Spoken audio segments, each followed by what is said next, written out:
এবারে আমাদের এক ছোট্ট শিল্পী আমাদের এই কালচারটাকে আগে নিয়ে যাওয়ার জন্য আবৃত্তি পাঠ করবে স্বস্তিকা দাস।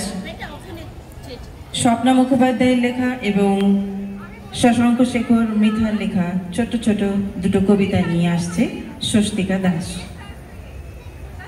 আমার নাম হচ্ছে স্বস্তিকা দাস। আমি আজকে আবৃত্তি বলবো। ওই বাজে শুন শপথ মুখোপাধ্যায়। ঢ্যাঙ্কু নাকুর নাকু নাকুর তাক দিনাধীন তাক।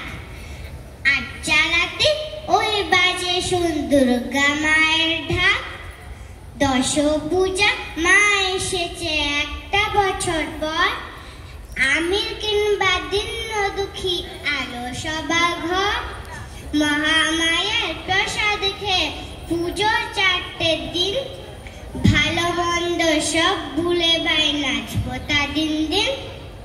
ও মাঝের জগৎ জুড়ে সবার আপনজন। বিসর্জনের ঘট ভাসিয়ে কাঁদবে ভিতর মন।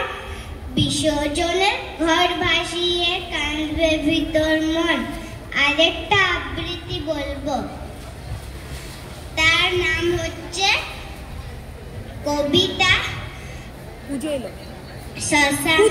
পুজো এলো শশাঙ্ক শেখর মৃধা। আসলো পূজা বাজলো ঢাক। কাশের বনে হাওয়ার ঝাঁক। উঠলো ফুটে শিউলি ফুল। দিকের জলে দোদুল দুল। শরৎ রোদে সোনা ঝরা। কিরণমালা আদর ভরা। ছড়া সাথী ছড়ার বই। কিনবে বলে কি হইচই। কিনবে বলে কি হইচই। ধন্যবাদ।